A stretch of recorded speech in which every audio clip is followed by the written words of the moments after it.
Welcome to TRC Podcasts, sharing real life stories and incidents. Watch our podcast and subscribe to our channel now.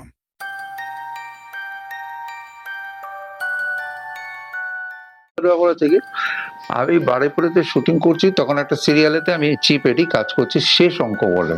আচ্ছা, তো কাজ করতে করতে করতে করতে রাত্রি 12টা বেজে গেছে। তা 12টা বেজে গেছে, তা কি করে যাব? আমার বাড়ি তখন যাদবপুরে। যাদবপুর থেকে বারুইপুরে এমন কিছু ডিস্টেন্স না, ট্রেনে জার্নি 20 মিনিট, কিন্তু লাস্ট ট্রেন বেরিয়ে গেছে। তার কি করে যাব? আর তখন এত গাড়ি টাড়ি দিত না। তো সবাই মিলে ধরলো কমলদা থেকে যাও মানে গরমকাল, থেকে গেছি, জ্যোৎস্না রাত। তারপরে আমি যেখানেই যাই না কেন, নতুন জায়গাতে আমি ঘুমাই না, খুব একটা ঘুমাই না, ঘুম আমার আসে না। তো আমি 800 ঝিমঝিম করেছি, হঠাৎ একটা না ছেলে বলছে ওইটা ওইটা ওইটা ওইটা ওইটা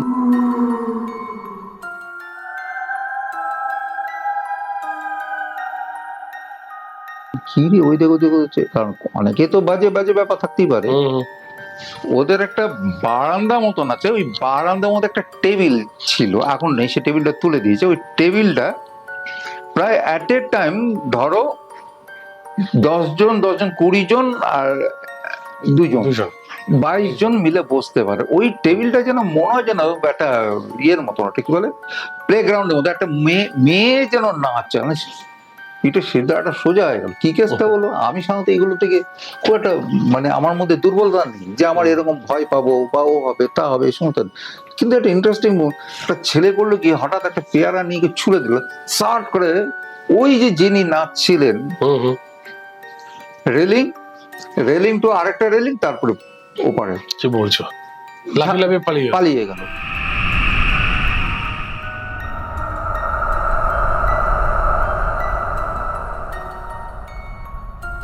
ফার্স্ট ফেব্রুয়ারি, না 7th,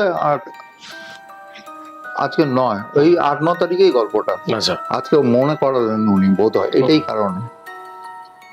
হয়তো উনি আছেন, হয়তো এখানেও আছেন, কারণ উনি আমাকে খুবই ভালোবাসতেন আর আমার বেস্ট ফ্রেন্ড ছিলেন।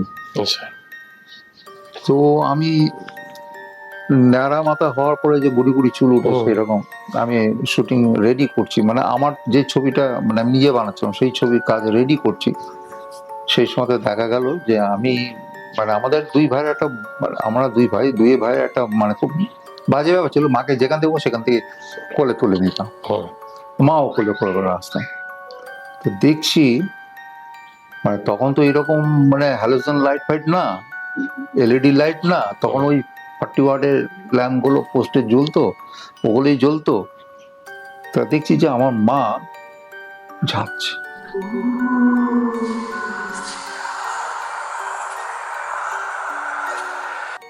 যাচ্ছে, ধরতে হবে। একটা বাড়ির সামনে একটা বাঁ দিকে একটা টার্নিং আছে, আর আমার বাড়িটা সোজা ছিল। হঠাৎ গোবরে পা লেগে পাটা স্লিপ করে গেল, পায়ে মুছতে গিয়ে এদিকে মা বেরিয়ে গেছে। কোন দিকে গেল? এইবার এদিকে গেছে কি, আর তখন ফেব্রুয়ারি মাসে হলেও তো ঠান্ডা ঠান্ডা থাকতো বেশি, দরজা জানলা লাগানো, বুঝতে পারছি না। তারপর ঠিক আছে, মা ওদের উপরে গেছে। এবার উপরে গেছে এই করে গেটের মধ্যে ঢুকে, কিন্তু মাকে উপরে গেল তো এই যে মাথায় হাত দিলাম, খচখচ করে লাগলো, ন্যাড়া মাথা হলো, মা তো মারা গেছে। নমস্কার বন্ধুরা, আমি পার্থ, আর আজকে শুক্রবার তোমাদের জন্য আরেকটা নতুন এপিসোড নিয়ে চলে আসলাম। আজকের এপিসোডে আমার সঙ্গে একজন খুব স্পেশাল ব্যক্তি রয়েছে, যার সঙ্গে আমার কিছুদিন আগেই আলাপ হয়েছিল একটা শুটিং এর মাধ্যমে। ওনারা শুটিং করছিল, সেখানে আমি গেছিলাম, তো সেই সূত্রে আলাপ হয়েছিল। আর ওনার কাছে খুব ইন্টারেস্টিং ঘটনাও রয়েছে। তো সবার আগে আমি চলে যাব আজকের আমাদের গেস্টের কাছে, কমলেশ দা, তুমি কেমন আছো? আমি খুব ভালো আছি। আচ্ছা, তোমার সঙ্গে আমার কিছুদিন আগেই আলাপ হয়েছিল, একটা তুমি এখানে একটা শুটিং চলছিল, সেই ক্ষেত্রে দেখতে এসেছিলাম, তো তখন তোমার সঙ্গে আলাপ।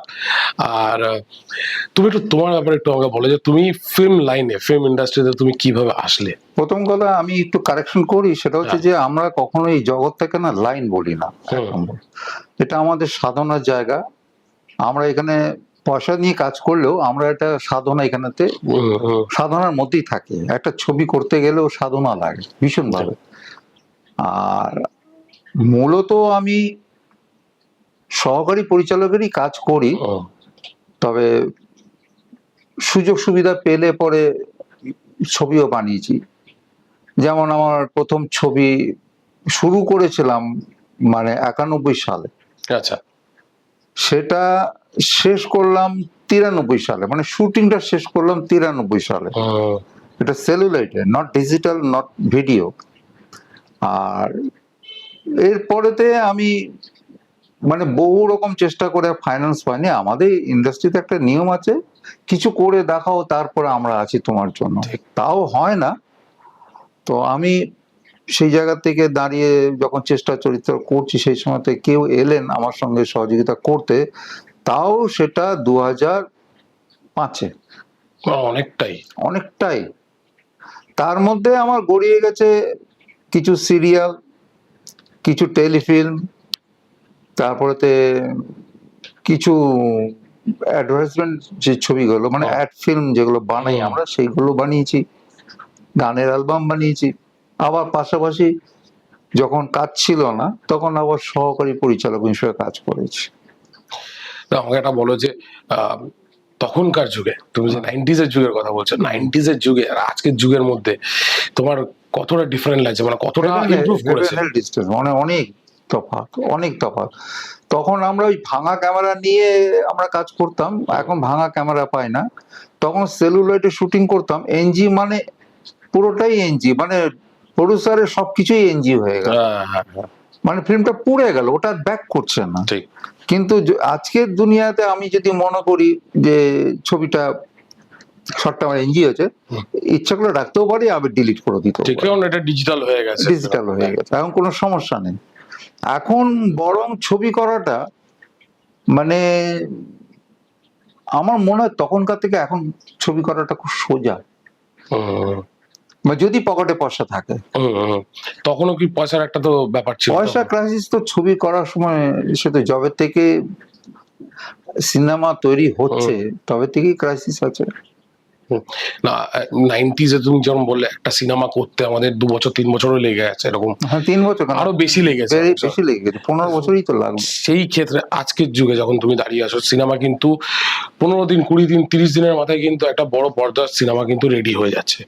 না, 15-20 দিনের মধ্যে না, মানে শুটিংটা কমপ্লিট 15-20 দিনের মধ্যে হয়ে যাচ্ছে। তারপর তার ওই সমস্ত করতে করতে মোটামুটি মাস 2 আরো লেগে যায়। মোটামুটি 3 মাসে একটা ছবি রিলিজ করাই যায়, 3 মাসে করা যায়। এটা কি তোমার এই টেকনোলজি বেড়েছে এর জন্য, নাকি ম্যান পাওয়ারও বেড়েছে আমাদের? না, ম্যান পাওয়ার তো বেড়েছে। আর এখন মানে আমরা যে ছবিটা করতাম তখন আবেগ দিয়ে করতাম, এখন ছবিটা হয় বেগ দিয়ে। আমরা একটা ছবির কাজ করতাম 8 ঘন্টা মেপেই কাজ করব, হয়তো কোনো শটটা চলছে, সেটা এনজি হতে হতে জায়গাতে 8 ঘন্টা পেরিয়ে যাচ্ছে, তখন হয়তো 1 ঘন্টা এক্সটেনশন হতো। এখন সেটা না, এখন মোটামুটি ভাবে মানে আমাদের প্রত্যেকটা টেকনিশিয়ানকে শিফট হয়ে যায় না, ডে ওয়াইজ এখন কাজ হয়। আচ্ছা, এখন ডে ওয়াইজ কাজ। এখন আমাদের ছবি 12 দিন 14 দিন ম্যাক্স, মানে মিনিমাম 10 দিনের মধ্যে শুটিং শেষ করতে হবে। তাহলে কি হচ্ছে, আমাদের এই কাজগুলো আস্তে আস্তে করে না, মানে কোয়ালিটিটা নষ্ট হচ্ছে, কোয়ান্টিটিটা বাড়ছে।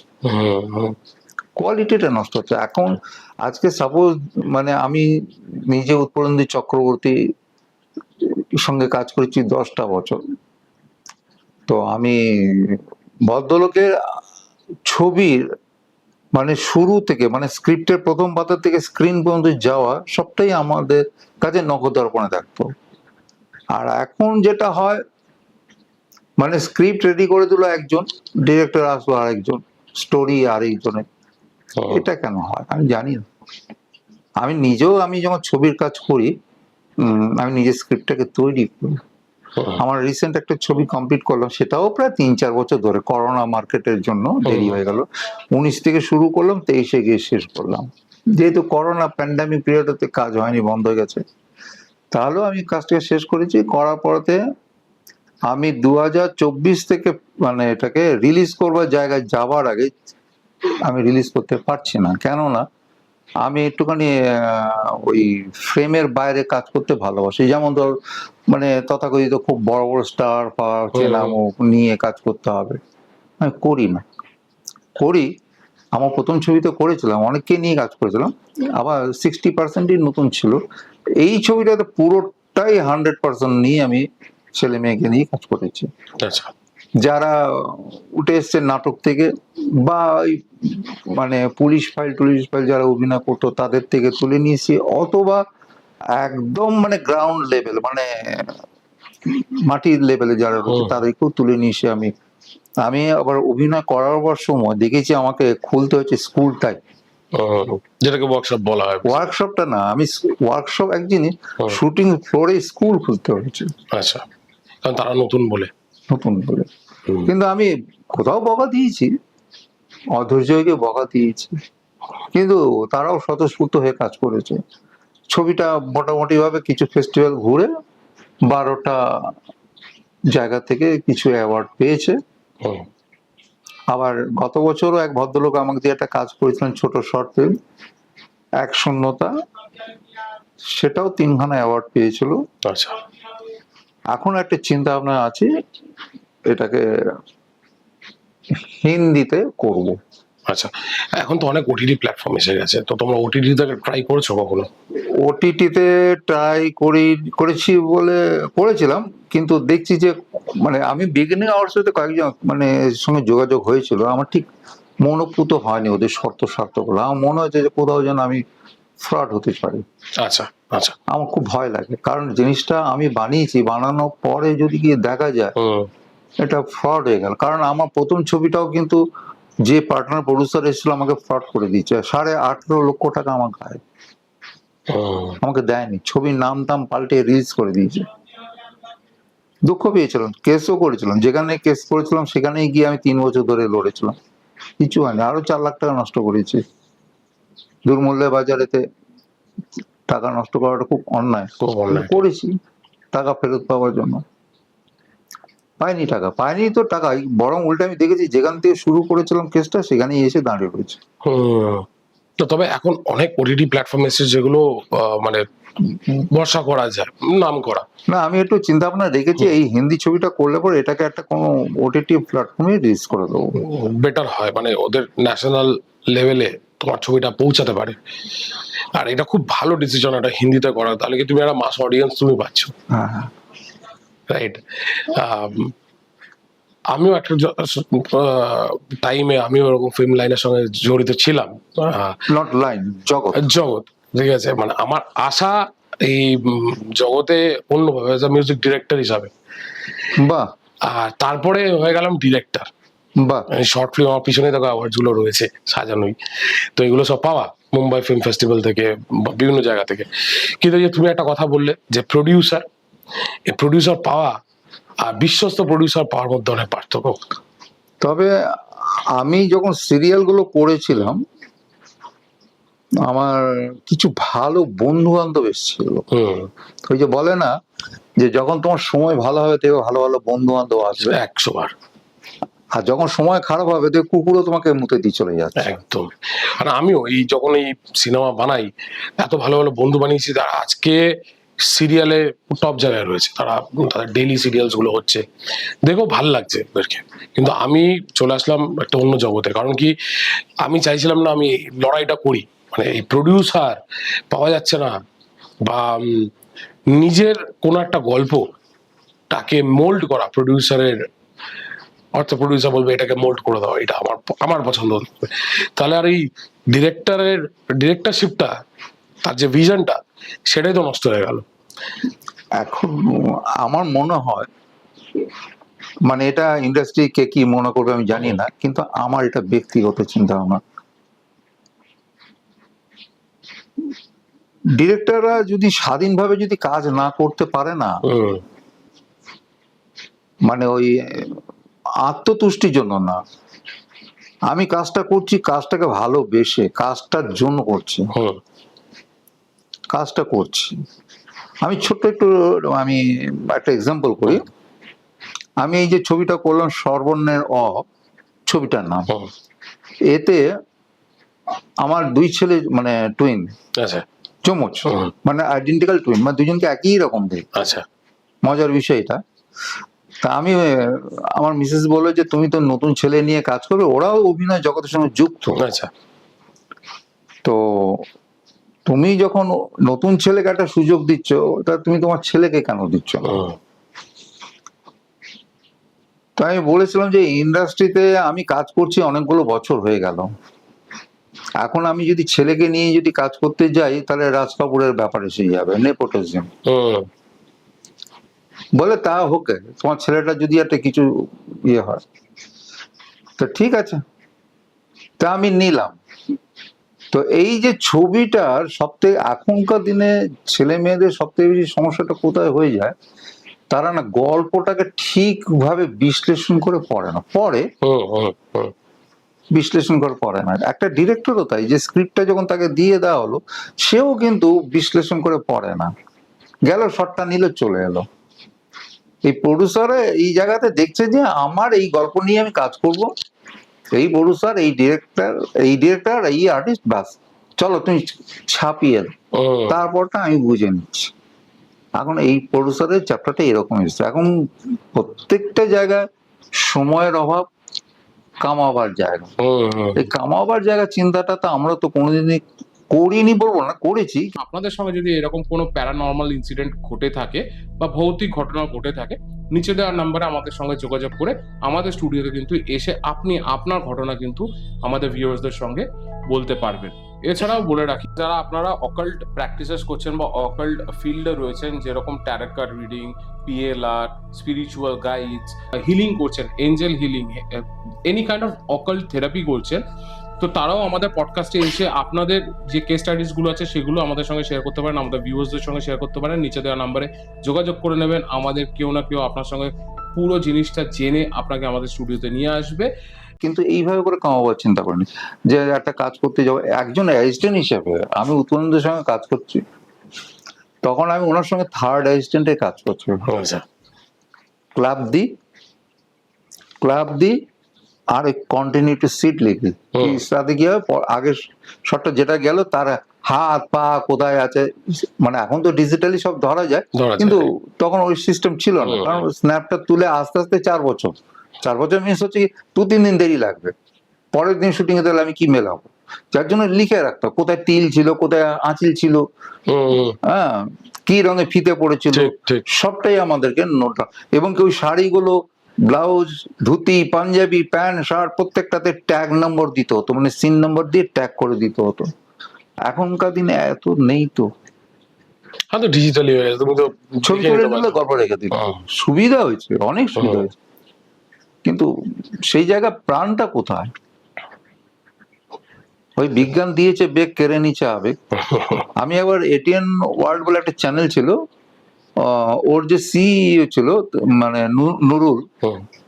নুরুল হাসান বোধহয় হবে, তো নুরুলের সঙ্গে খুব ভালো সম্পর্ক ছিল। কারণ একটা সময় আমি মুম্বাইতে কাজ করতে গিয়েছিলাম, তো 6 মাস মতন ছিলাম, অবশ্য মধ্যখানে আবার 2-1 বার জার্নি এখানে ছিল, কিন্তু নুরুলের সঙ্গে আলাপ হয়েছিল। নুরুলের সঙ্গে আমার দেখা হলো নতুন করে তোমার 2000 সালেতে আমার সঙ্গে দেখা হলো, মানে বিবিধি বাগে।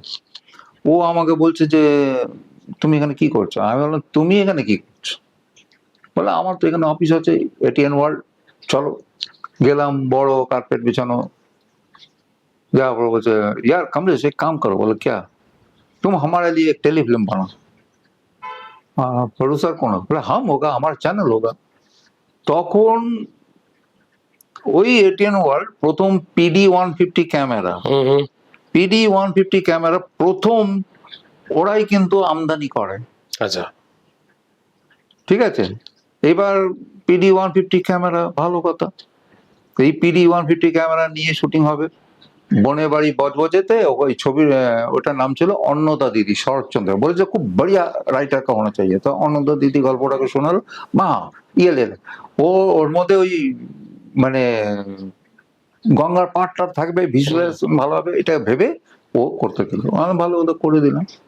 এইবার বনের বাড়িতে গেছি, ক্যামেরাটা যখন নামিয়ে যা আমি নিজেই আঁতকে উঠেছি, এইটুকুন একটা ক্যামেরা, কোনো লাইটের বালাই নেই, কিচ্ছু নেই।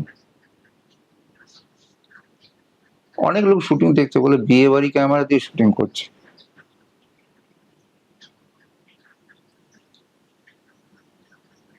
এই হচ্ছে ব্যাপার। আবেগটা দিয়েছে, মানে কেড়ে নিয়েছে, কিন্তু বেগ প্রচুর দিয়েছে।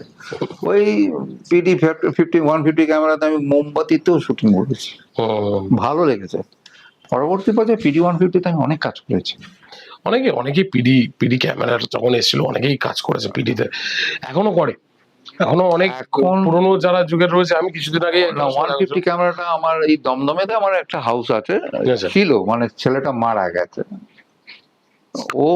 ওকে আমি বললাম এরকম, ওর ডাক নাম হচ্ছে টিটু। আচ্ছা, হ্যাঁ টিটু, তো 150 ক্যামেরাটা আছে তোর কাছে? আমার কাছে তো 150 নেই, আমার কাছে অন্য ক্যামেরা আছে, হাই এর সমস্ত নাম বলো না, 150 চাই। ও দেখি ঝাত করে একদিন 150 ক্যামেরা কিনে নিয়ে আমাকে ফোন করে বলছে, আমি কিনে নিয়েছি, আপনার কবে থেকে লাগবে, আপনার জন্য স্পেশাল বুকিং থাকবে।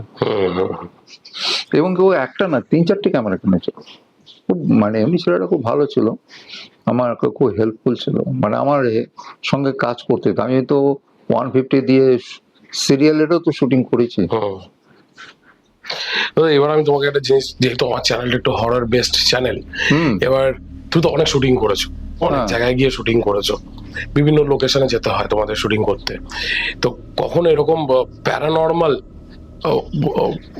ভৌতিক অভিজ্ঞতা হয়েছিল কোনো শুটিং এর ক্ষেত্রে?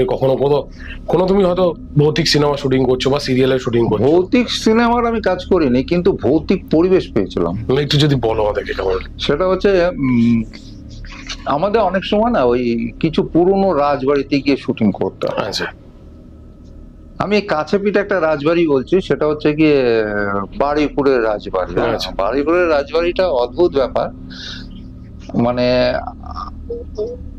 মানে ওখানে খুব মানে দৃষ্টান্তমূলক বাজে গল্প আছে। বাজে গল্প আছে বলতে গেলে খুবই বাজে।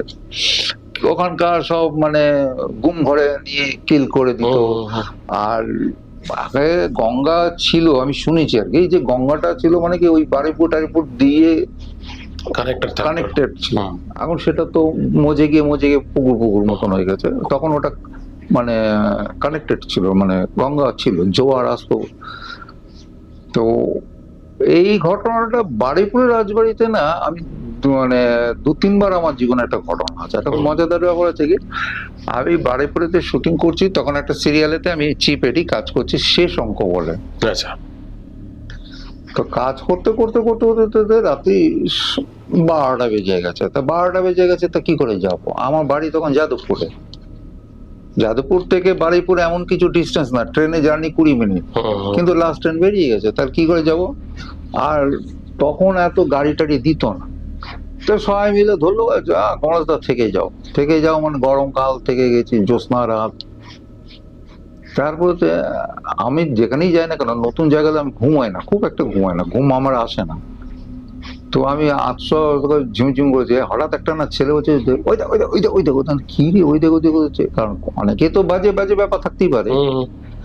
ওদের একটা বারান্দা মতন আছে, ওই বারান্দার মধ্যে একটা টেবিল ছিল, এখন নেই, সে টেবিলটা তুলে দিয়েছে। ওই টেবিলটা প্রায় অ্যাট এ টাইম ধরো 10 জন 20 জন আর 2 জন 22 জন মিলে বসতে পারে। ওই টেবিলটা যেন মনে হয় যেন একটা ইয়ের মতন, একটা কি বলে, প্লে গ্রাউন্ডের মতো, একটা মেয়ে যেন নাচছে, মানে পিঠে সিদ্ধাটা সোজা হয়ে গেল। কি কেসটা বলো? আমি সাধারণত এগুলো থেকে খুব একটা মানে আমার মধ্যে দুর্বলতা নেই যে আমার এরকম ভয় পাবো বা ও হবে তা হবে এই সমস্ত, কিন্তু একটা ইন্টারেস্টিং একটা ছেলে করলো কি, হঠাৎ একটা পেয়ারা নিয়ে ছুঁড়ে দিল, সার্ট করে ওই যে যিনি নাচছিলেন, রেলিং তো আরেকটা রেলিং, তারপরে ওপারে কি বলছো, পালিয়ে গেল। তারপরে আমাদের সব আলো ফালে, মানে এমনিতেই জেনারেটর লাইট চলতো, আর ওখানকার তো লোডশেডিং পালা, তা সত্ত্বেও কেউ একজন, মানে তখন মোবাইলের জামানা নেই যে এরকম ছবি তুলে রাখবো সেসব ব্যাপার নেই, ওই টর্চের আলো একজন বার করে দেখছে, কিছু পাওয়া গেল। আর একটা মজাদার ব্যাপার হচ্ছে, আমি তখন একটা পুলিশ ফাইলের শুটিং করছিলাম, ওতেও আমি এডিট কাজ করছি। তো কস্টিউম, আচ্ছা তুমি বারুইপুর রাজবাড়ি গেছো? গেছি আমি। বারুইপুর রাজবাড়ি একটা ফ্রন্ট সাইড, একটা ব্যাক সাইড আছে। ব্যাক সাইডে একটা ছোট মতন দালান আছে, এক পাশে টিনের সেটে ঘরগুলো রয়েছে, এবং বেশিরভাগ ঘরগুলো কিন্তু লক করা থাকে, লক এন্ড কি। তো 2:30 বাজে, বেশি না। আমি লাঞ্চ ব্রেকের পরেতে আমি কস্টিউমে ঘরেতে গেছি, কস্টিউম ডিজাইনকে বলছি যে আমার এই কস্টিউম গুলোকে রেডি করে দাও, এই আর্টিস্ট আসবে, তুমি তাকে পরিয়ে রেডি করে দাও, ঠিক আছে? তো বসে গল্প করছি, আর আমি ওই গল্পতে যা হয় আর কি। তো এমন সময় দেখি একটা ছেলে বাথরুমে গেল, বাথরুম থেকে সাট করে বেরিয়ে চলে গেল। কমলেশ দা, হ্যাঁ কি, তোমার সঙ্গে 2 মিনিট কথা আছে। কি 2 মিনিট কথা আছে?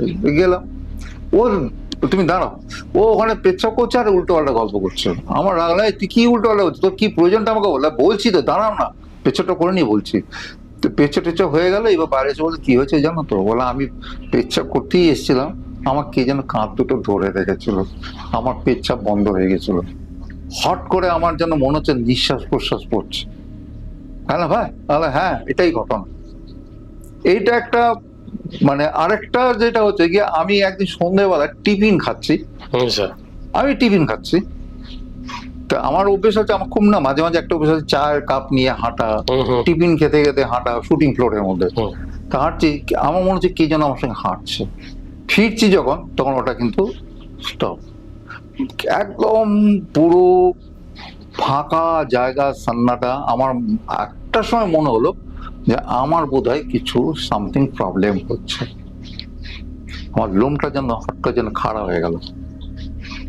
তারপর দেখি সামনের দিকে আমার কিছু কলিগরা আসছে, কে কমলদা তুমি দাঁড়িয়ে মুড়ি চড়ছে, তাকে বলতে পারছি না যে আমি ভীতস্ত হয়ে গেছি। কিন্তু ভীতস্ত ব্যাপার মানে ফ্র্যাকশন অফ সেকেন্ডের জন্য, কারণ পেছন দিক দিয়ে কেউ আসছে, এটা কিন্তু আমার খুব ভয় লাগে। অনেক সময় আমরা রাস্তাঘাটেও তো দেখি, আর এই প্যারানরমালের গল্পতে যদি বলো তো, এটা শুধু শুটিং জন্য কেন, আরেক এই বেলগাছিয়া রাজবাড়ি, এখানেও তো তাই। আমি একটা ছবির কাজ করছিলাম 2018-তে, ছবিটার নাম হচ্ছে কি আফটার দ্যাট, মানে বাংলায় হচ্ছে তারপরে। ছবিটা মানে আমাকে স্পেশালি ডাকা হয়েছিল, সেলুলয়েডে শুটিং হয়েছিল আজকের দিনেতে। আজকের দিনেতে সেলুলয়েডে শুটিং মানে কমলেশ বাবুকে ডাকো, ও ছাড়া ওই জায়গায় ক্ল্যাপটা কেউ দিতে পারবে না, কন্টিনিউটি ধরে রাখতে পারবে। তো আমি ওই মানে আর্ট ডিরেক্টরকে প্রপস বোঝাতে আসছি, শুটিং চলছে না, একটা ব্রেক হয়েছে, সান্ধ্যকালীন একটা ব্রেক হয়েছে। ওই জায়গাটা না একটা আলো আঁধারি জায়গা, সিঁড়ি দিয়ে নেমে আসছে তোমার সিঁড়ি, ওটা কি বলে, মার্বেলের সিঁড়ি। আমি মনে হচ্ছে আমি হাঁটছি, আমার সাথে কেউ হাঁটছে।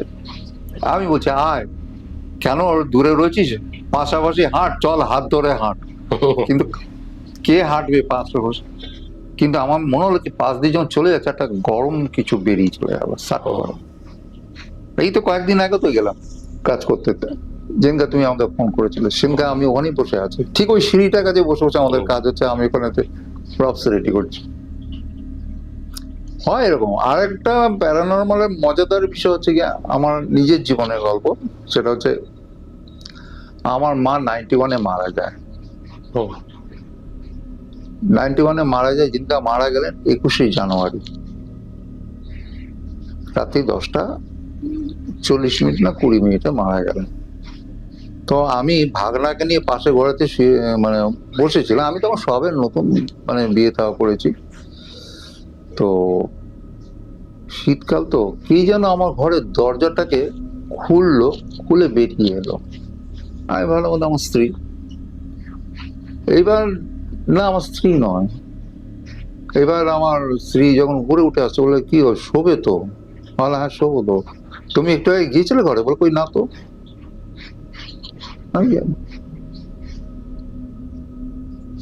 গেল একটা ব্যাপার। এবার মা মারা গেলেন, পরের দিন সকালবেলা হসপিটালে খবর পাচ্ছি। তারপরে মজাদার বিষয় হচ্ছে, মায়ের কাজটা মিটে গেছে। আমি ওটা বোধহয় 1 ফেব্রুয়ারি ছিল, মা তো 21শে জানুয়ারি মারা গেলেন, 31শে জানুয়ারি কাজ হয়ে গেল। 1 ফেব্রুয়ারি না 1 ফেব্রুয়ারি 7th, আজকে 9, ওই 8-9 তারিখেই গল্পটা। আজকে মনে করালেন উনি, বোধ হয় এটাই কারণে। হয়তো উনি আছেন, হয়তো এখানেও আছেন, কারণ উনি আমাকে খুবই ভালোবাসতেন আর আমার বেস্ট ফ্রেন্ড ছিলেন। তো আমি ন্যাড়া মাথা হওয়ার পরে যে গুড়ি গুড়ি চুল উঠেছে এরকম, আমি শুটিং রেডি করছি, মানে আমার যে ছবিটা মানে আমি নিজে বানাচ্ছিলাম, সেই ছবির কাজ রেডি করছি। সেই সময় দেখা গেল যে আমি মানে আমাদের আমরা দুই ভাইয়ের একটা মানে খুব বাজে ব্যাপার ছিল। মাকে যেখান থেকে সেখান থেকে কোলে তুলে দিতাম, মাও কোলে রাস্তায়। তো দেখছি মানে তখন তো এরকম মানে হ্যালোজেন লাইট ফাইট না, এলইডি লাইট না, তখন ওই 40 ওয়াটের ল্যাম্প গুলো পোস্টে জ্বলতো, ওগুলোই জ্বলতো। তা দেখছি যে আমার মা যাচ্ছে পেছনে হাত দিয়ে। মা যাচ্ছে, ধরতে হবে। একটা বাড়ির সামনে একটা বাঁ দিকে একটা টার্নিং আছে, আর আমার বাড়িটা সোজা ছিল। হঠাৎ গোবরে পা লেগে পাটা স্লিপ করে গেল, পায়ে মুছতে গিয়ে এদিকে মা বেরিয়ে গেছে। তাহলে কোন দিকে গেল?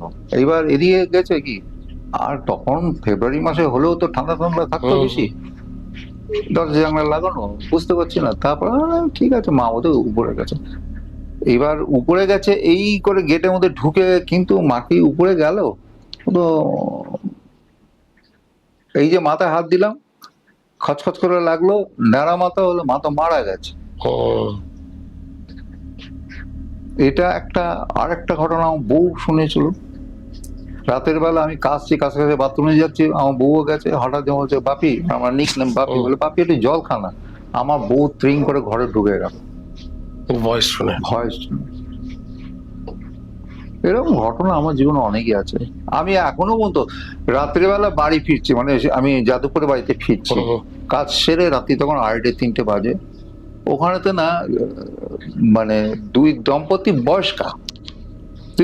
বয়স্কা যারা খুবই বাড়িটাকে বানিয়েছিলেন আসক্ত। আমি দেখতাম ওদেরকে, আমার ভিজুয়ালাইজেশনে দেখতাম যে ওরা বসে আছে ওখানে, কিন্তু তারা আমাকে কোনো হার্ম করেনি বা কোনো রকম ভাবে করে আমাকে ডিস্টার্ব করেন। আর আমিও তাদেরকে দাঁড়িয়েও দেখিনি পর্যন্ত। আমার মনে হলো যে ওখানে তারা বসে আছে। আচ্ছা, বেশ ভালোই তুমি প্যারানর্মাল এক্সপেরিয়েন্স করেছো। আর না, আমার জীবনে হয় অনেক সময়। আর আমি এখন যে বাড়িতে ভাড়া থাকি, মানে সেই বাড়িতেও আমি ওই বাড়ির সামনে না একটা জায়গা কেনা আছে, মানে বাড়ি করবো। তো ওখানটাতে প্রায় দিন, একদিন দেখছি আমি, মানে রাত্রিবেলা 2:30-3টার সময় ঘুম ভেঙে যায়, কে যেন একটা সাদা কাপড় পরে গুড়গুড় করে হেঁটে হেঁটে যাচ্ছে। আমার খুব মানে ইন্টারেস্টিং লাগলো যে ব্যাপারটা কি দাঁড়ালো, কে সে এত রাতে, কে, বর্ষাকাল, সে তো কে। তারপর দেখছি যে দুটো বাড়ি, মানে এর বাড়ি 4 ফুট, ওর বাড়ি 4 ফুট ছাড়া আছে, ওইটার মধ্যে দিয়ে ঢুকে বেরিয়ে গেল। আমি পরের দিন এতে ওদেরকে জিজ্ঞেস করলাম, হ্যাঁ গো, তোমাদের বাড়িতে কালকে রাত্রিবেলা 2-2:30টার সময় কেউ এসেছিল? কই না তো। এই জিনিস আমি প্রায় দেখি, কিন্তু এটা নিয়ে আমার খুব যে মানে ভয় পেয়ে যাওয়া, দুর্বল হয়ে যাওয়া, এই ব্যাপারটা নেই। তবে আমার ছেলেরাও খুব স্ট্যামিনা, ওরাও এই সমস্ত ভয় পায় না। তবে মানুষ হচ্ছে এখন অ্যাবনর্মাল, প্যারানর্মাল লোকেরা কি করবে। খুব ভালো লাগলো তোমার সঙ্গে এই এক্সপেরিয়েন্সটা নিয়ে। এবার আমি একটু সিনেমার জগতে আসি। আসবার আগে একটা আমি এই হররেরই একটা গল্প। আচ্ছা, বলো। আমি তখন রেডিওতে নাটক করি। আচ্ছা।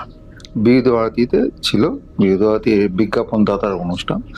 তখন ওই হতো আর কি, মানে শনিবারের বারবেলা এরকম একটা কোন মানে হরর একটা নাটক, মানে বিজ্ঞাপন, মানে সিরিয়াল ওয়াইজ এতে হতো। তা এই নাটকটা আমার একজন মানে প্রফেসর ছিলেন, তিনি বঙ্গবাসী কলেজেতে পড়াতেন। তারই স্টুডিওতে তার ভাই এই মানে রেডিও বিজ্ঞাপনের কাজগুলো করতেন। আমাকে একদিন ধরে বলো, কমলেশ তুমি তো নাটক করো না? হ্যাঁ। তো রেডিও নাটক করবে না? হ্যাঁ। না করার কি আছে?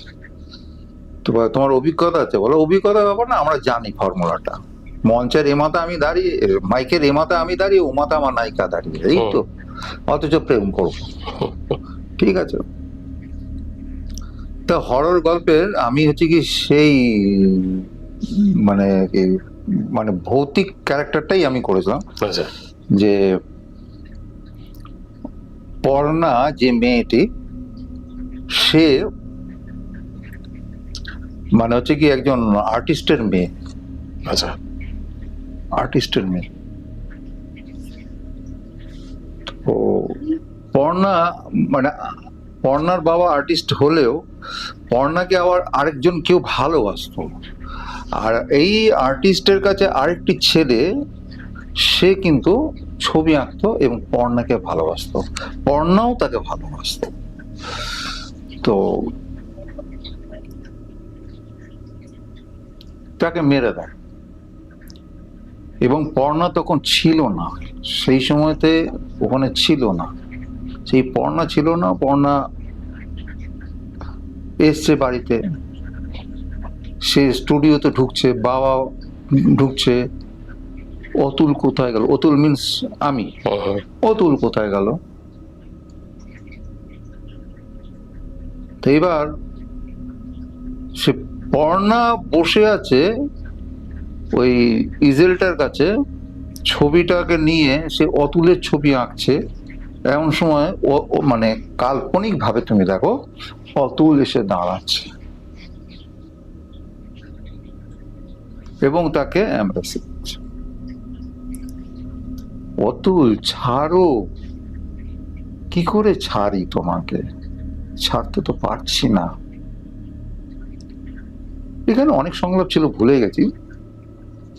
আমি আমি পর্ণা তোমাকে সর্বান্তকরণ দিয়ে চাই, আমি তোমাকে সব কিছু দিয়ে চাই, তোমাকে ছাড়া আমার জীবন নয়। এইভাবে করে কাব্যিক ভাবে করে নাটকটা এগোচ্ছে, এগোতে এগোতে এগোতে পর্ণা, মানে যদি কাল্পনিকে যাও, পর্ণা একা মুখ করছে, পর্ণা লুকিং এতে অতুল মুখ করছে, আর পর্ণার পিওভিতে যদি যাও, মানে পর্ণার বাবা এসে দাঁড়িয়েছে, পর্ণা একা মুখ করছে। কি করছিস তুই একা পাগলের মতন? বাবা, অতুল এসছিল। অতুল কোথায়? অতুল এসছিল। তো অতুল কোথায়? আমি তো কাউকে দেখতে পাচ্ছি না। আসলে ওর বাবাই ওকে খুন করিয়েছিল। আচ্ছা। তো যেটুকু স্মৃতির দরজায় উকি মারলো, আমি ততটুকুনি বললাম, এরপর আর মনে নেই আমার কিছু, কারণ এতগুলো বছর হয়ে গেছে। তো দ্যাট ওয়াজ পিরিয়ড, মানে ধরে রেখে দাও 1986। অনেক অনেক বছর। নাটক করতে গিয়ে বাবার কাছে খুন্তি পেটা খেয়েছি, একটা জায়গায় 3বার মেরেছে খুন্তি দিয়ে, 3বার স্টিচ হয়েছে। ওইটাকে নিয়ে আবার রিহার্সাল করতে গেছে। বাবা দেখলেন আমার দ্বারা আর হবে না, মানে তার দ্বারা আর হবে না। তোমার এই এই যে এই জগতে আসা, এটার পিছনে কারণটা মানে তোমাকে কি টেনে নিয়ে আসলো এই জগতে? উত্তরটা ঠিক আমার না, মানে মোহ কি একাগ্রতা, ভালোবাসা, বা কেউ আমাকে টেনে নিয়ে সব মনে পড়ছে। তবে আমার এটুকু মনে আছে, আমি তো ছোটবেলা থেকেই নাটক করতাম। মঞ্চে উঠলে পরে আমার নিজের কোনো দিক বিদিক জ্ঞান থাকতো না। পাশের অভিনেতাকে কি করে মার প্যাঁচে ফেলে তাকে ফেলে দিয়ে চলে যাব, বরাবরই চিন্তা থাকতো। আমার রাইভেল, তাকে আমি ছেড়ে দেবো না। তো ওই সময়তে আমার কোনো বন্ধু, ও একদিন বলছে আমি অভিনয় করে গেলাম। মানে কোথায় কোথায় অভিনয় করলে, কিভাবে অভিনয় করলে? না, আমি সিনেমার অভিনয়, আমাকে একদিন নিয়ে যাবি। ওই যে নিয়ে যাবি, ওসব জায়গা তোদের হবে না। কেন হবে না? আমার খুব কৌতূহল, কেন হবে না, কি জন্য পারবো না? করতে করতে আমি এন্ট্রি নিলাম একটা। তোমার কি পুরোনো টেকনিশিয়ানটা মনে আছে? পুরোনো টেকনিশিয়ান স্টুডিও মনে নেই না? ওটা একটা ভাঙা স্টুডিও মতন। ওখানে একটা মানে পালোয়ান টাইপের একজন দারোয়ান ছিলেন, দারোয়ান তারা করতো।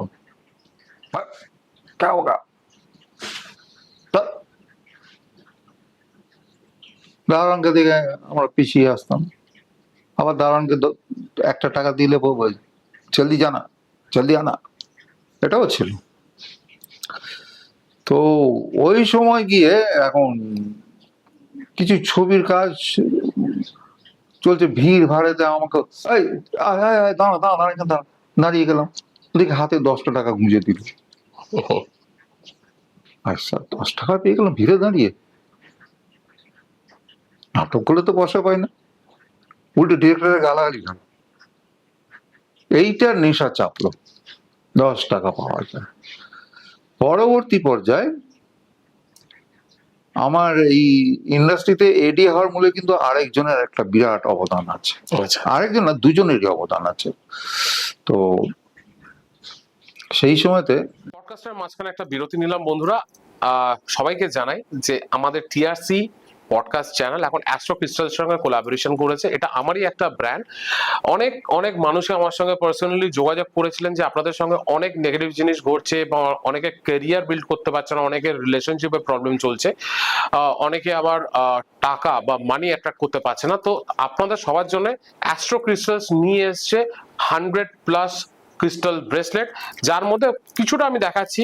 একটা আমাদের ব্রেসলেট আছে যেটাকে আমরা সবাই বলি মানি ম্যাগনেট। তো আমাদের কাছে 5 crystal money magnet, 4 crystal money magnet দুটোই আপনারা অ্যাভেলেবেল পাবেন। সাথে রয়েছে এটাকে ব্যালেন্স আউট করার জন্য, নেগেটিভিটিকে রিমুভ করার জন্য আমাদের অবসিডিয়ান ব্রেসলেট, আর তার সঙ্গে আমাদের নিজস্ব ইউএসপি যেটা আমরা রিসার্চ করে বার করেছি, যেখানে 9খানা ক্রিস্টাল দিয়ে আমরা কিন্তু একটা মানি ম্যাগনেট বার করেছি। এটা হচ্ছে মহালক্ষ্মী ধন বৃদ্ধি ব্রেসলেট, যেখানে 9খানা বড় বড় ক্রিস্টালস দিয়ে বানানো, যেখানে amethyst, rose quartz, jade, aventurine, pyrite, tiger eye, তার সঙ্গে লাভা, হাওলাইট, লাপিস লাজুলি, এত কটা ক্রিস্টাল দেওয়া আছে। প্রত্যেকটা ক্রিস্টালের কিন্তু বেনিফিটস আছে, ক্রিয়েটিভিটি বাড়াবে, তার সঙ্গে সঙ্গে কিন্তু আপনাকে টাকা অ্যাট্রাক্ট করবে। আর আমরা একটা জিনিস বলে দিই, আমাদের প্রত্যেকটা ব্রেসলেট কিন্তু সার্টিফাইড।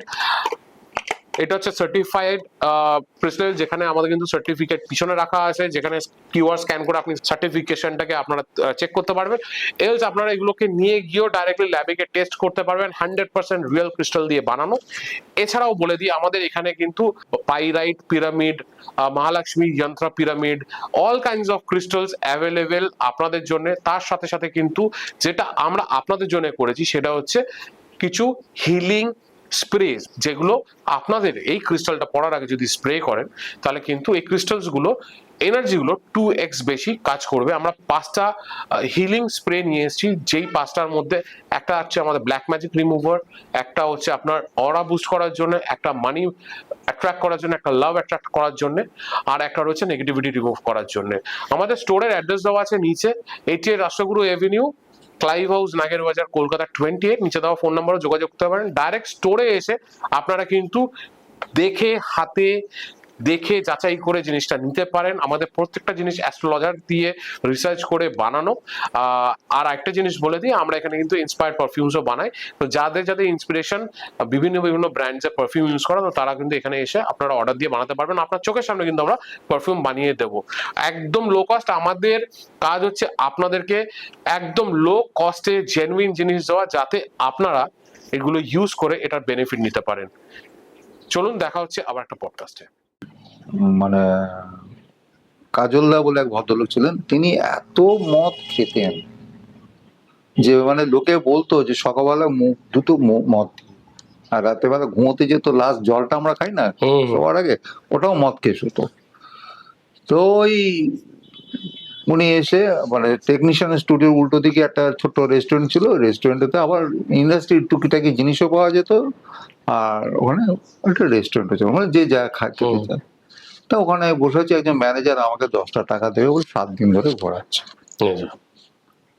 তো উনি এসে, ওনার একটা খাওয়ার সিস্টেম ছিল, 2টো প্লেটে একটা ঘুগনি, একটাতে আলুর দম, মধ্যিখানেতে মানে পাউরুটিটাকে 4 পিস এখানে 4 পিস এখানে, মানে একটা পাউরুটিকে 4টে ফালি করে, আর সঙ্গে চাটাকে রেডি রাখতে হবে।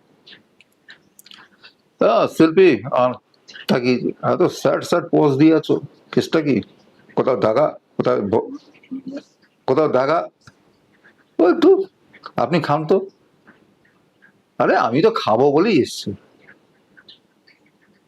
তাও ওর কি মনে হলো, তুমি কিছু খেয়েছো? আমি আর কিছু বলি, ভাই ওকে একটু রুটি আর ঘুগনি দে। তা আমাকে বলে, না না না, খাও না শিল্পী, আমি না একটুখানি অনামি শিল্পী, আমরা কলা কুশলী পেছনে থাকি বলে কি আমাদের কোনো মূল্য নেই? খাও খাও। সত্যি বলতে কি আমার খুব খিদেও পেয়েছিল, আমি খেলাম বসে বসে। এবার খেতে খেতে বললাম, কাজলদা, আমি তখন প্রথম বলেছিলাম এই লাইনটা ছেড়ে দাও। উনি না ভুরু মুচকে চিবোতে চিবোতে বলেন, প্রথম কথা বলি, এটা লাইন নয় গো, এটা লাইন নয়, এটা একটা জগৎ।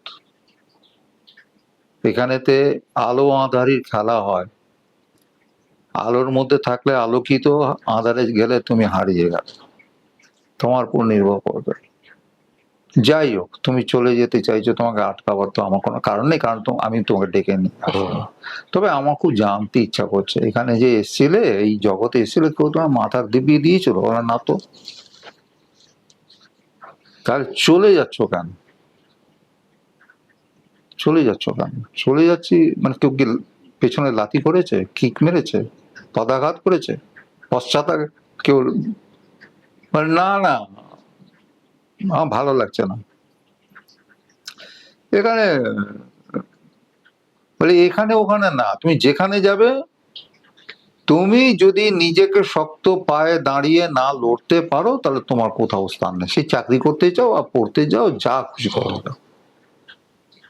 তবে যখন এলে আমার মনে হয় অভিনয়টা করো না, ছেড়ে দাও। তুমি ক্যামেরার পেছনে চলে আসো। ক্যামেরার পেছনে কি করবো? বলে অ্যাসিস্ট্যান্ট ডিরেক্টর হতে পারো, তুমি এডিটার হতে পারো, তুমি আর্ট ডিরেক্টর হতে পারো, তুমি অনেক কিছুই হতে পারো। আবার সুযোগ পেলে পর্দার সামনে দাঁড়িয়ে গেলে যদি প্রয়োজন হয়। এই অ্যাসিস্ট্যান্ট ডিরেক্টর হব বলে আমাকে ভাবতেই লেগে গেল 2 মাস।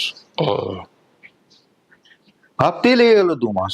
যাই হোক, 2 মাস ভাবতে লেগে গেল। তারপর একদিন এসে, মানে এদিকে তো বাড়িতে বাবার একটাই বক্তব্য,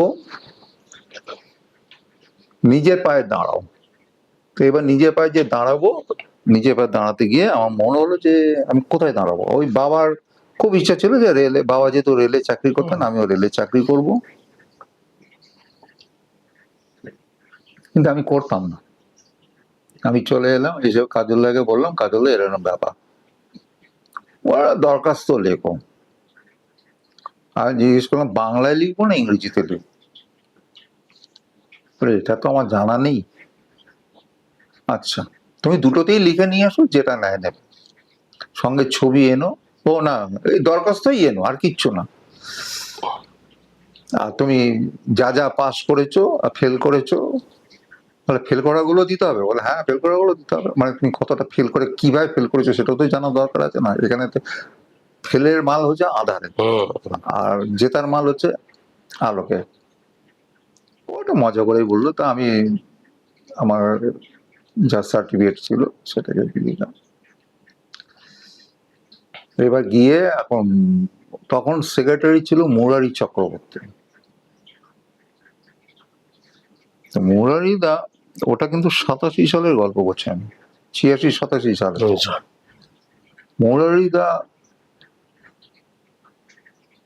পুরো আমাদের হিন্দি ফিল্মের যজ্ঞ ছিল, শেঠজি। সেই যজ্ঞর মতন চেহারাটা না, কিন্তু ওনার মতন গেটআপ, আচ্ছা, রোগা। উনি সিগারেট টানতেন। তুমি অ্যাসিস্ট্যান্ট ডিরেক্টর হবে? বলে হ্যাঁ হবো। দরখাস্ত এনেছো? বলে হ্যাঁ। হ্যাঁ, যে সময় কি ভাষা দেবো? তুমি কি ভাষা জানো? হ্যাঁ, দুটো ভাষাই জানো। দেখি দুটো ভাষাতেই দাও। হাতের লেখাটা দুটোই দেখে, বলে দুটোই দেখে দিলুম। হাতের লেখাটা খুবই ভালো, তোমাকে কাছে কিছু জানার দরকার নেই। কাজল পাঠিয়েছে তো, সুতরাং আর আমার কিছু জানার নেই। কাজল না বুঝে পাঠায় না কাউকে, ঠিক আছে? পকেটে 12 টাকা আছে, দুটো ছবি আছে তোমার সঙ্গে? বলেন না, কেউ তো নেই। আমার কাছে পকেটে 2 টাকা 3 টাকা পড়ে আছে, তো হবে না ওতে। 12টা টাকা লাগবে।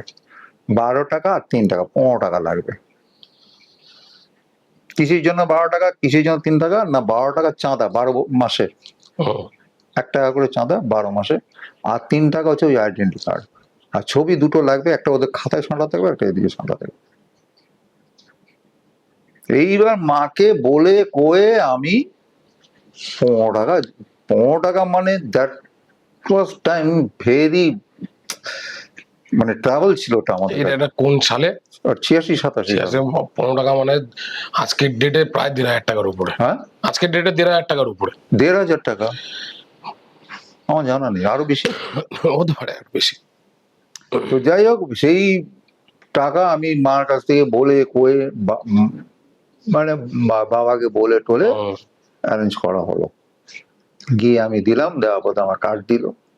এবার কার্ড দিয়ে মানে এবার কি, তোমাকে ধর্মের স্বর্ণ নামে স্ট্যাম্প মেরে দিলাম, তুমি চলে চলে বেড়াও, যেখানে ঘাস পাবে সেখানে খাও, নালে জাবর কেটে বসে বসে।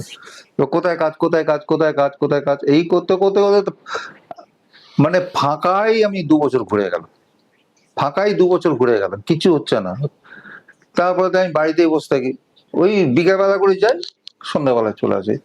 একদিন মা আমাকে বললেন যে তোমার লোকাল বন্ধু বান্ধব ওই জগতের না, তোমার যেখানে কাজ করবে সেখানকার বন্ধু বান্ধব না হলে তোমাকে চিনবে কেন, তোমাকে কাজ দেবে কেন? এর মধ্যে আমি অতিরিক্ত উৎসাহী হয়ে নিজে একখানা ডিরেকশনে ছবি শুরু করে দিলাম। ঠিক আছে, আমি ডিরেক্টর হয়ে গেছি, ডিরেক্টরের সঙ্গে অবজারভার থাকি, শিখে গেছি, সব শিখে গেছি। কিন্তু কাজ করতে গিয়ে আমি বুঝলাম, মানে ওই যে বলে না যে আমি হাড়ে হাড়ে চিনি, আমি বলি বোন টু বোন সুগার, মানে হাড়ে হাড়ে চিনি, মানে মানে সব জায়গায় চিনি লাগিয়ে গেল। তারপরে তো আমি রূপায়ণে দাঁড়িয়েছি, উৎপলেন্দুদের সঙ্গে দেখা। উৎপলেন্দুদার চোখ ছবি থেকেই উৎপলেন্দুদের সঙ্গে আমার মোটামুটি ওই যোগাযোগ হওয়ার কথা ছিল, কিন্তু ওনার ওই একদিনই আলাপের পর উনি আর কোনো রকম ভাবে কিছু, মানে আমি পাইনি, ওনার সান্নিধ্য পাইনি। তারপর রূপায়ণে গিয়ে ওনার সঙ্গে আলাপ হলো, ওই পর্যন্ত। তারপরে তো একজন এডিটর ছিল বুলু ঘোষ, খুব মজাদার লোক, পাঠানের মতন চেহারা। উনি আপনি দিয়ে শুরু করতেন, তুই থেকে শেষ করতেন, সম্পর্কটা এরকম ভাবে। তো আমাকে বলে যে তুই তাহলে এখন কি করবি? আর কি করবো মানে, আমার তো অ্যাসিস্ট্যান্ট ডিরেক্টরের কার্ডটা তো ল্যাপস হয়ে গেছে।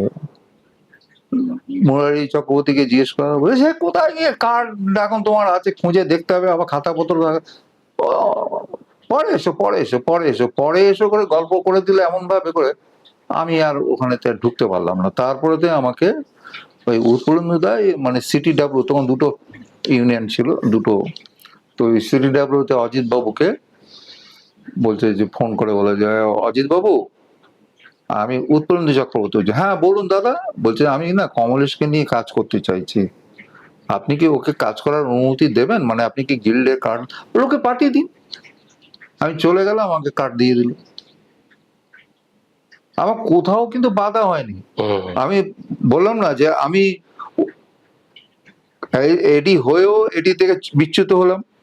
তারপরে আবার ফের সিনেমা করতে গিয়ে আবার নতুন ভাবে করে অন্য মানে এই উৎপন্নদের সঙ্গে আলাপ, তারপরে গিয়ে আবার ফের নতুন করে কার্ড পাওয়া। ওই সিটিডাব্লিউর কার্ড পরবর্তী পর্যায়ে মানে এর সঙ্গে মার্জিন করে যায়, করে গেলে পরে আমরা ফেডারেশনের মেম্বার হয়ে যায়।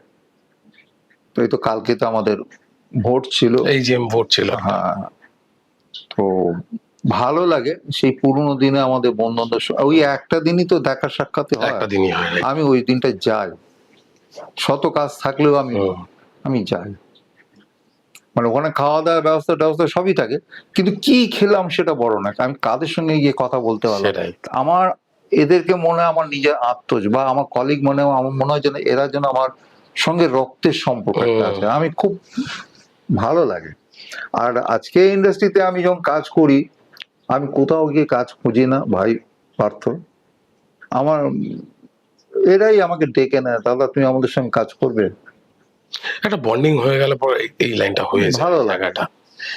এই যে আমি যখন প্রথম, মানে আমি কোনোদিন ভাবিনি যে আমি সিনেমার জগতে কোনোদিন আসবো। হ্যাঁ ভালো লাগতো, ভাবতাম অ্যাক্টিং করবো, এটা সবারই স্বপ্ন থাকে, কোনোদিন ভাবিনি। তাই আমারই একজন আছে ডিরেক্টর, সে আমি ইউটিউবটা চালিয়ে গেছি, মানে ইউটিউবটা কোনোদিন আমি ছাড়িনি। আজকে পডকাস্ট করছি, হয়তো তার আগে আমি ব্লগিং করতাম, তার আগে আমি মিউজিক ছাড়তাম, মানে অন্য চ্যানেলে আর কি, যেগুলো আজকে আর আমি করি না, মানে এই চ্যানেলগুলো খুব একটা বেশি হাইপ নেই। তো এরকমই আমার একটা ভিডিও ছেড়েছি তখন উনি ডিরেকশন করছিলেন একটা সিনেমা, অলরেডি একদিন শুটিং কমপ্লিট হয়ে গেছে আর কি। রাত্রিবেলা ফোন করে বলছে আমার এই গেট আপে তোকে লাগবে, মানে তুই অ্যাক্টিংও করবি এই গেট আপে, তার সাথে তুই মিউজিক যে ডিরেক্টর আছে তাকে অ্যাসিস্ট করবি, কারণ তোর মিউজিক আমি শুনেছি। ঠিক আছে, এবার গেছি, আমার ডেবিউ, মানে প্রথম ডেবিউ আর কি আমার। তো গিয়ে এত সুন্দর আউটপুট দিয়েছি মিউজিকে, সে মিউজিক ডিরেক্টরকে বলছে যে আজকে থেকে পার্থই মিউজিক ডিরেক্টর। মিউজিক ডিরেক্টরের জায়গাটা চলে গেল, মানে ওই সিনেমায় আমি প্রথম মিউজিক ডিরেক্টর হিসেবে কাজ করলাম। অ্যাক্টিং তো করেছি, তারপরে তো 2-1টা অ্যাক্টিং করলাম। তারপরে কিরা জাগলো যে নিজের একটা কোনো একটা গল্প, কারণ আমার তো চেনা, এই যে বললাম যে বন্ধু হয়ে যায়, তো বললাম যে আমি একটা এরকম সিনেমা করতে চাই, সবাই হেল্প করলো আর কি, সেখানে করলাম, সেটাও ভালো হলো। তো বললো যে কোথায় ছাড়বে, আমি দেখি 2-1টা যে বললাম ওটিটি একটু ট্রাই করবো, তো ওটিটি ট্রাই করলাম, হলো না। ভাবলাম যে আমার কাছে তো অলরেডি প্ল্যাটফর্ম আছে ইউটিউব, আমি কেন যাচ্ছি ওর কাছে, কেন যাবো আমি, ঠিক, আমার তো প্ল্যাটফর্ম রয়েছে অলরেডি। আমি ছাড়লাম, প্রথমে 1 বছরে আমার 1 লাখ ভিউজ ছাড়িয়ে গেল ওই সিনেমাটাতে। কারণ এটাই আমার জন্য প্লাস পয়েন্ট, কারণ আমার অলরেডি একটা প্ল্যাটফর্ম রয়েছে। তারপর ওটা দেখার পরে আরেকজন অ্যাপ্রোচ করলো যে তুমি এই সিনেমাটা করো, আসো, ভালো একটা রোল ছিল, এই করে করে ঢোকা আগে। পার্থ তোমার কোনটা ভালো লাগে, অভিনয় করতে না ডিরেকশন দিতে? আমাকে তুমি যদি বলো, আমার ক্যামেরার সামনে থাকতে ভালো লাগে, কিন্তু না আমার এখন অভিনয় করতে ভালো লাগছে, না আমার ডিরেকশন করতে, আমার পডকাস্ট করতে খুব ভালো লাগে। কেন বলবো, নতুন নতুন কাহিনী, গল্প, লোকেদের জীবন কাহিনী শোনার মতন সময় কারণ নেই আজকের ডেটে, আমার আছে। আমি কিন্তু আমার নিজের গল্প, ঠিক আছে, এই যে তোমার যে আজকে যে পুরো জীবন কাহিনীটা আমি শুনলাম, এটা শোনার মতন কটা লোকের কাছে সময় আছে তুমি বলো? নেই। আমি শুনছি, আমি শোনা মানে আমার অডিও শুনছে। এবার আজকে আমি জীবন কাহিনী নিয়ে এসেছি, আজকে আমি হরর জগৎটা নিয়ে এসেছি। হরর জগৎটাকে আমি বলি হচ্ছে দ্য ওয়ার্ল্ড অফ আননোন। তুমি এখনো দেখোনি, এবং অনেকে আছে যারা আমাকে মেসেজ করে, যারা তোমার এই এপিসোডটা দেখার পরে আমি এমন একটা লোকের সান্নিধ্য পেয়েছি যে আমার জীবনটা যতটা খারাপ গেছে এখন তার থেকে জীবনটা আরো বেশি ভালো যাচ্ছে, এটার জন্যই করা। হররের ব্যাপারে যদি আরেকটা মানে মানে কথা বলতে বলতে সত্য মনে আসে, লাস্ট ট্রেন মেট্রোতে আমি যাচ্ছি, কথিত গল্প রবীন্দ্র সদন থেকে এরকম ব্যাপার, সত্যি কথা বলছি। কম্পার্টমেন্টে আমি আর আরেকজন ভদ্রলোক বসে আছেন। আমার কৌতূহল হচ্ছে যে এখান থেকে নাকি অশরীরীরা ওঠে, তাদের কোনো গন্তব্যস্থল নেই, যেখানে খুশি নেমে যেতে পারে। তো ভদ্রলোক আমার মুখের দিকে তাকাচ্ছে জিজ্ঞাসু দৃষ্টিতে, আমি ওর দিকে তাকিয়েছি জিজ্ঞাসু, দাদা কিছু দেখছেন? ও বলছে, আমাকে বলছে কিছু দেখে, মানে ইশারায়, কিন্তু আমরা কিছু পাই না। আর একটা মানে বলি, আমি ইয়েতে আসছি, ওই কি বলে খড়দা থেকে আসছি, ট্রেনটা ওই বিধাননগর স্টেশনে থেকে, ওখানে একটা ওই যে কাকুর কাছে যে খালটা আছে, ওই একটু আগে গিয়ে ব্রেকডাউন করে গেল। এইবার লোক সব নেমে যাচ্ছে,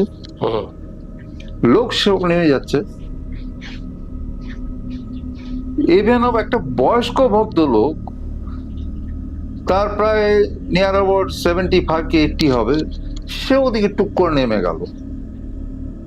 এবার গোটা কম্পার্টমেন্টে আমি তাকিয়ে দেখলাম, I am the other person.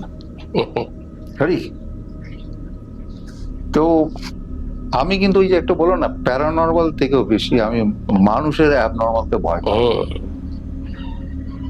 কে কোথায় ছিন্দাবাজ উঠবে, হাতে যেটুকুনি থাক, 200 টাকা যদি থাকে নিয়ে যায়, আমার সমস্যা। প্যারানর্মাল তো একটা আছে, ফিলিংস এর ব্যাপার, যার যার ফিলিংস তার ব্যাপার আছে, কিন্তু প্যারানর্মাল থেকে আমি বেশি ভয় পাই। খুব ভালো লাগলো তোমার জার্নিটা শুনে, অনেকের সঙ্গে আমি পডকাস্ট করেছি, তোমার সঙ্গে করে মানে ফিল্ম জগতের, তারপর তোমার জীবনের যে জার্নি সেটার সঙ্গে একটু প্যারানর্মাল যেই সব জায়গায় শুটিং হয়, রাজবাড়ির কিছু ঘটনা আমরা জানলাম, তো আমার ভিউয়ার্সদেরও খুব খুব পছন্দ হয়েছে। তুমি নলবনে গেছো? নলবন গেছি। নলবন কিন্তু খুব ডেঞ্জারাস জায়গা। ওখানে কিন্তু মানে দিনে দুপুরেও তুমি কিছু সমস্যার সম্মুখীন হতেই পারো একা একা। ঠিক ঠিক। আমি একটু ডিস্টার্ব করি। আমি তখন ওই ক্যাপ্টেন গার্ডেন আছে, ওখান থেকে আমরা একটা শুটিং করে ফিরছি, তখন আমি যাদবপুরেতে থাকি। আচ্ছা, আমার দুজন অ্যাসিস্ট্যান্ট মানে আর আমি তিনজনকে আমাদের ম্যানেজার বল, তোমরা তিনজনে একই গাড়িতে চলে যাও, আর রাতের বেলা গাড়ি বাড়ি পর্যন্ত ছেড়ে দিত। তখন রাতে আড়াইটা মতন বাজে। গাড়িটা দুইজন মানে অ্যাসিস্ট্যান্ট মানে তারা লেডি, আর আজকাল তো জানো তো মানে সবাই সিগারেট খায়, কোনো ব্যাপার না। তো সেই সময়তে জানলার দিকে দুজন বসে আছে, আমি ড্রাইভারের পাশে বসে আছি। আমার আবার কিছু জায়গাতে আমার মনে হলো একটা স্মেল পাচ্ছি, চামড়া পোড়া গন্ধ, তার সঙ্গে আর একটা কিছু মানে তুমি দেখবে এগুলো, তুমি যদি একটু প্যারানর্মাল ব্যাপারে বা আধ্যাত্মিক ব্যাপারে বা ভৌতিক ব্যাপারে যদি কিছু জানকারি নিতে আরম্ভ করো, তুমি নিজে নিজে কিছু উপলব্ধি তোমার এসে যাবে, এটা তোমার আসবেই। তা আমি না ওই যে মেয়েটা বাইরের দিকে কুনি বার করে নিয়ে সিগারেট টানতে আসছে, আলাম যে শোন, জানলার বাইরে হাতটা রাখিস না, আর সিগারেটের ছাইটা কিন্তু বাইরে ফেলিস না, সমস্যা হয়ে যেতে পারে। এইগুলো আমি শুনেছি যে ওদের ডিস্টার্ব করা হয়। কেন কেন কোনো উত্তর নেই, সব কেন উত্তর হয় না। তোকে এটা বললাম, আমি তোর থেকে বড় দাদার মতন, সেটাই শোন না। ও পাশে যে ছিল সে শুনলো না, এ পাশে যে সে একটু করে কাজটাকে তুলে দিল। কাঁচটা তুললি কেন? কাঁচটাকে খুলে রাখবো, কাজটা খুলে রাখবো বলে, কিন্তু ওখান থেকে একটু সরে আর।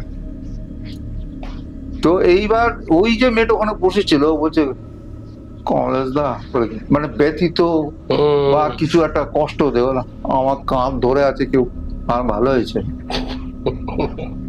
কাঁধ ধরে আছে মানে ভালো হয়েছে। আমি ও তখন মানে কি টোন পাল্টে গেলাম, আমার তাহলে কি হবে সে আমি জানি না, এগুলো আমার জানা নেই। আমি বারণ করেছিলাম তখন, তুই যে শুনতিস তার তোর এই জিনিসটা হতো না। আর একমাত্রই বলতে পারি, ঈশ্বরকে ডাকো। ঈশ্বর হচ্ছেন গিয়ে তিনি মানুষের মানে ত্রাতা রক্ষা করেন, উনি ছাড়া কেউ নেই। বলো তাকে, তার তোমার যে আরাধ্য আছে তাকে তুমি ডাকো, সে যদি তোমাকে মনে করে। আর যদি তোমার কোনো আরাধনা না থাকে, তুমি যে কোনো ঠাকুরকে ডাকো না, যাকে মন চায় ডাকো, তো ডাকো। তারপরে প্রায় যখন নাকি রুবির কাছে গাড়িটা চলে এলো, তখন বলছে, কমলেশ দা আমি কিন্তু এখন ফ্রি হচ্ছি। বলে তুমি কি করবে? বলে আমি না মা কালীর নাম নিচ্ছিলাম। বলে ঠিকই আছে, কোনো সমস্যা নেই, মা কালীও তো ভূতেরদের সঙ্গে ঘুরে বেড়ায়, আর শিব তো ঘুরে বেড়ায়। তো এই জিনিসগুলো কিন্তু রাত্রি 2:30 পৌনে 3টে ড্রাইভ, এত কুয়াশা পড়েছে, আর আমরা তো লাইটের সামনে থাকি তো প্রচুর গরম হয়, যার জন্য ভাবলাম যে একটু ওখানে খোলামেলা আছে, ঠিক আছে। তো ওই কুয়াশা পড়েছে, দুদিকে পুকুরের মতন। ওই ড্রাইভার বলছে, দাদা যদি একবার উল্টে পড়ে যায় কিছু মনে করবেন না। যে হ্যাঁ, মনে করবো না, তা কিন্তু কেলাতে পারবো, ঠিকঠাক ভাবে চল। তারপর ওই যখন গাড়ি যখন মেন রাস্তা দিয়ে উঠলো, মানে পিচ ঢালা রাস্তা দিয়ে উঠলো, তারপরেই সমস্যাটা তৈরি। এই জিনিসগুলো আছে, পার্থ তোমার নিজের উপলব্ধি, আমার নিজের উপলব্ধি, যার যার উপলব্ধি সেই বুঝতে পারে। ঠিক ঠিক। এর আগেও আমি পডকাস্টে অনেককে বলেছি যে যাদের সঙ্গে ঘটে তারাই বুঝতে পারে জিনিসটা, সবার সঙ্গে তো ঘটে না। সবার অরাটাও সেম হয় না, অরা একটা ব্যাপার থাকে, যদি অরা স্ট্রং হয় তোমার এফেক্টও তুমি বুঝতে পারবে না, অরা উইক হলে পরে অনেক সময় বুঝতে পারে। একদম, অনেকে দেখতেও পায়, ঠিক আছে, অনেকে ফিল করতে পারে, যেরকম আমরা হাওয়াকে ফিল করি, একদম পুরো হাওয়ার মতন তোমার ফিল। একদম। আমার বন্ধু পুলিশের চাকরি করতো, সে মরে গেছে। সে আমাকে একদিন একটা গল্প করেছিল, ওটা তখন মানে তুমি যাদবপুরে গেছো কখন? যাদবপুরে তখন না ফ্লাইওভারটা হয়, লেভেল ক্রসিং দিয়ে সব গাড়ি যাতায়াত করতো। তো আমাকে বলতে, জানো কমলেশ, আমি ও তখন লালবাজারে গিয়েছিলাম ওর সঙ্গে দেখা করতে। মানে দেখা করতে যাওয়ার উদ্দেশ্য হলো ও আমাকে কিছু পড়ুষা অ্যাডে ফ্যাডে কাজগুলো জোগাড় করতো। তারপরে আমাকে বলছে, তুমি একটা ঘটনা জানো কালকে কি হয়েছে? কি হয়েছে? তো আমি না তোমাদের যাদবপুরে ওখান দিয়ে মানে পেট্রোলিং করতে বেরিয়েছি, তো লেভেল ক্রসিং এ যেহেতু গাড়ি উঁচু নিচু করে বলে না, আমি গাড়ি থেকে নেমে হেঁটে যাচ্ছি, হঠাৎ দেখি রেল লাইনের উপরে একটা ছেলে বসে আছে। তা আমি ও তুখার ইংরেজিতে, হ্যাঁ মানে গানটাকেও রেখেছি, কিছু দেখলেই মেরে বসে দাঁড়ালো। মানে ওর কাছে তখন মানে ও তো মানে কি পারমিটেড আছে, যে পারমিশন দেওয়া আছে যে ও 7টাকে শুট অ্যান্ড সাইড করে দিতে পারে। তখন বলছে আমার নাম কি, একটা কি হেনরি না কি নাম বললো। মানে ও বলছে, মানে ও যেটা আমাকে বলছে সেটাতে আমি মনে করতে পারছি না, বললো যে এই নাম বললো। তো বলে আমি ওয়েট করছি, আমার বন্ধু আসবে। বলে এত রাতে? বলে হ্যাঁ এত রাতে আসবে, আমাকে বলেছে এখানে দাঁড়াতে, আমি তাই এসছি। তা তুমি কোথায় থাকো? বলছে আমি 13 নম্বর এলিয়েটর রোড থাকি। বলে আচ্ছা। তা জানো কমলেশ, ওটা এই ঘটনাটা ছিল 10 দিন আগে। আমি গতকাল এলিয়েটর রোডে গেছি 13 নম্বরেতে, গিয়ে নক করেছি, গিয়ে আমি ওই নাম ধরে জেগেছি। ভদ্রমহিলা হাঁ করে থাকে, বলছে তোমার সঙ্গে কোথায় দেখা? বলে যাদবপুরের লেভেল ক্রসিং। মুখে দিয়ে তাকে বলছে যে ও তো 2 বছর আগে মারা গেছে। বলে হ্যাঁ, ওই যাদবপুর স্টেশনেতেই ও রেলে কাটা পড়ে মারা গিয়েছিল। যাদবপুরে রেলওয়ে ক্রসিং নিয়ে অনেক ঘটনা আছে। আমার এপিসোডে একজনই ছিল প্যারানর্মাল এক্সপার্ট, তো সে বলেছিল যে ওখানে অনেক কাটা পড়তো, এখন জানি না। তো সেই কালীন অনেকে পজেসড হয়েছে, অনেকে এরকম কথাও বলেছে, পরবর্তীকালে দেখছে হাওয়া কিছু নেই, পিছন করে দেখছি কেউ নেই। তো মিস্টিরিয়াস, মানে আমি এখন রিসেন্টলি একটু রিসার্চ করছি কলকাতার টপ 10 হন্টেড প্লেসেস নিয়ে, মানে সেটা নিয়ে একটা এপিসোড করবো, আমি একটা এপিসোড আসবো, মানে কিরকম হন্টেড কেচ্চা হয়েছে। তার মধ্যে একটা আমাদের হাওড়া ব্রিজ আছে, একটা হাওড়া ব্রিজের একটা হুগলি সেতুতেও আছে বিভিন্ন যখন প্লেস আছে, গ্র্যান্ডে আছে। এটা নিয়ে আমি একটা মানে তৈরি করছি, যে একটা মানে পডকাস্টের মতনই আমি একটা এপিসোড নিয়ে আসবো, যেখানে টপ 10 হন্টেড প্লেস অনেকে জানতে চায়, কারণ আমি তো সারাক্ষণ এই দুনিয়ার সঙ্গে ঘুরে বেড়াই হন্টেড অ্যাটমসফিয়ার নিয়ে। তো সেটা নিয়ে করবো। কমলেশদা, খুব ভালো লাগলো তুমি এসছো আজকে আমাদের এপিসোডে, আর অনেক কিছু শিখতে পারলাম তোমাদের কাছে, জানতে পারলাম অনেক কিছু। ফিউচারে আবার একটা পডকাস্ট করার ইচ্ছা রইলো তোমার সঙ্গে, আর এই এপিসোডটা এই শুক্রবারই চলে আসবে। তো আমি খুব এক্সাইটেড যে এরকম একটা প্রথম এপিসোড আমার চ্যানেলে আসছে, মানে ফিল্ম জগৎ নিয়ে প্লাস আমাদের হন্টেড জগৎ নিয়ে একটা এপিসোড, যেটা আমাদের অডিয়েন্স খুব পছন্দ করবে। তো আপনাদের সবাইকে বলি যে আজকের এপিসোডটা আপনারা কোথা থেকে দেখছেন অবশ্যই কমেন্ট করতে ভুলবেন না, আর কেমন লাগলো আজকে এপিসোডটা সেটাও কমেন্টে জানান। আজকে আমার একটা খুব ভালো এক্সপিরিয়েন্স হলো এই পডকাস্টে, আর আপনাদের জন্যে আমি কিন্তু পডকাস্ট থামাইনি। শরীর খারাপ, গলা ভেঙে গেছে, তাও, কারণ আপনারা যতটা আমাকে ভালোবাসা দিয়েছেন কমেন্টসে, যে এপিসোড আসা যেন না বন্ধ হয়, সেই জন্য আমাদের এপিসোড করা, কমলেশদাকে নিয়ে এসে এপিসোড করা। তো সাবস্ক্রাইব করতে ভুলবেন না, শেয়ার এন্ড কমেন্ট করতে ভুলবেন না অবশ্যই, আর একটা ছোট্ট লাইক দিয়ে দেবেন। আর দেখা হচ্ছে সামনে শুক্রবার ঠিক রাত 9টার সময় আবার একটা নতুন এপিসোড নিয়ে চলে আসবো। ততদিন গুড নাইট, ভালো থাকবেন আর সবাইকে ভালো রাখবেন। Thank you. সবাই ভালো থাকুন।